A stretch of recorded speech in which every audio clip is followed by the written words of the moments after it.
Thomas Shelby morreu. Como encerrar uma história? Essa pergunta de milhões eu tentei responder no meu artigo A Despedida de Thomas Shelby, no Substack. Em resumo, eu usei o último filme dos Peaky Blinders, Homem Imortal, para abordar um assunto que me pegou recentemente. Como o conteúdo de entretenimento é esticado ao máximo para manter a receita dos empresários e artistas envolvidos, e como nós, enquanto consumidores, continuamos a aceitar histórias ruins que mais se assemelham a grandes esquemas de pirâmide. Foi isso que me fez tomar a decisão de não assistir mais nenhum filme da Marvel nos cinemas, pois todas as vezes que eu saía de uma sessão, me sentia um grande otário por ter pago quase R$30 no ingresso, fora pipoca e bebidas, para ver aquele show de horrores que foi a fase 4. Cheguei à conclusão que eu, enquanto consumidor, não aceitava, ou melhor, não me resignava com o fim. As coisas acabam, pessoas morrem e a vida continua. Tentar perpetuar uma experiência só estragava as boas memórias que eu tinha com os filmes, séries e livros que um dia eu amei.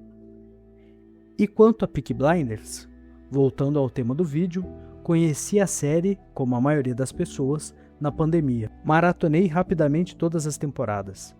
Logo percebi aquele jeitão repetitivo do roteiro e se você não pegou ainda, descrevo a seguir. Parafraseando a mim mesmo, tudo começa com os negócios indo bem. Surge um desafio, que pode ser uma gangue rival, a polícia, o governo, fanáticos do IRA. Thomas Shelby se aproxima dos antagonistas, sofrendo perdas durante o processo. A família se envolve, tomando ações independentes que concorrem com a estratégia de Tommy, muitas vezes agindo sem seu consentimento. Episódios seguem com vários contratempos e percalços, dando um sentimento análogo à claustrofobia.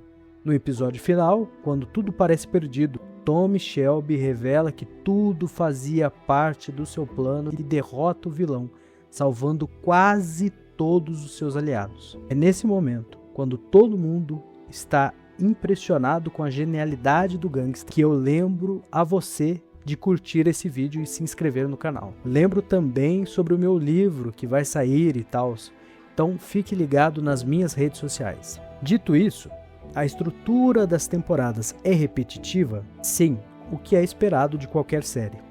Mas isso funciona e poderia continuar até o limite em que as conquistas do protagonista permitem. Quero dizer, acompanhar a vida de um criminoso qualquer, de uma cidadezinha do interior da Inglaterra, é interessante, mas, obviamente, existe um limite humano crível para essas conquistas. Eu não esperava, por exemplo, que Thomas Shelby se tornasse o primeiro-ministro, ou até mesmo o rei da Inglaterra, pois a série mesma colocou essa limitação ao se mostrar baseada em nossa linha do tempo. Felizmente, as 6 temporadas não cometem o erro de Dragon Ball de ultrapassar a própria escala. Com o passar dos anos, vemos a consolidação do poder de Thomas Shelby, ao mesmo tempo em que vemos os desdobramentos realistas para um criminoso. Sangue, desilusões, depressão, vícios e desagregação familiar.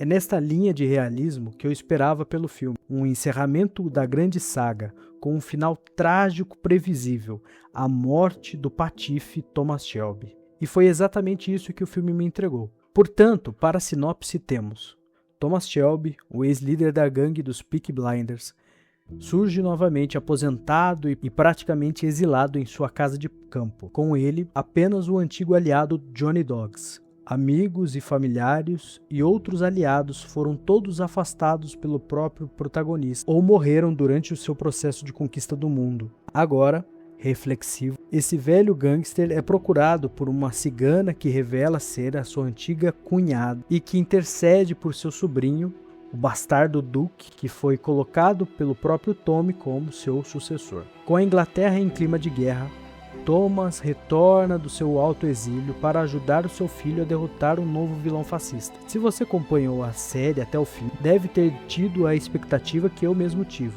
O retorno dos personagens queridos, a derrota do Oswald Mosley e o triunfo do patife favorito mais uma vez. Mas, se você refletir um pouco, vai chegar à mesma conclusão. Até quando isso vai funcionar? Até quando esse patife vai vencer?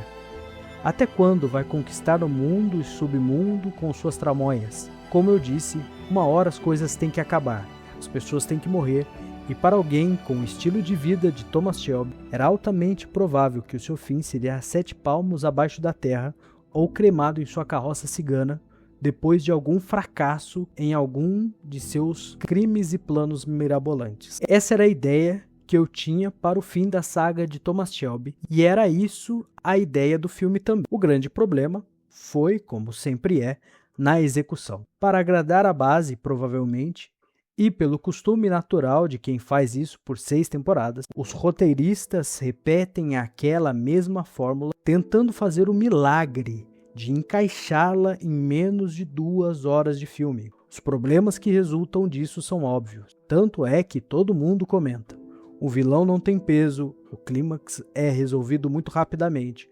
Os personagens de Duke e da cigana Kaulo estão completamente deslocados. Não foi possível conciliar em apenas 2 horas o tempo de tela necessário para construir aquele clima angustiante que havia na série e que tornava a vitória de Thomas Shelby no final tão expressiva. Minha irmã, que nunca assistiu a um episódio, também reclamou da confusão na história. Isso aponta para mim que, de certa forma, o roteiro não conseguiu ter suas próprias pernas, dependendo muito do background da série. Mesmo assim, ela e minha mãe conseguiram assistir até o fim. E sem mim, por acaso, elas assistiram antes. O que me indicou um ponto positivo, pelo menos em termos técnicos, para o filme e na capacidade de retenção da atenção do público. No final, meus amigos, é mais um filme mediano que não valeria o ingresso de um cinema, mas que eu elogio pela acertada decisão de encerrar definitivamente um personagem. Fiquei satisfeito com o desfecho da saga e recomendo sim que você assista, desde que não seja oneroso demais para você. Se você assistiu até aqui, muito obrigado por sua preciosa atenção. Comente abaixo se você assistiu ao filme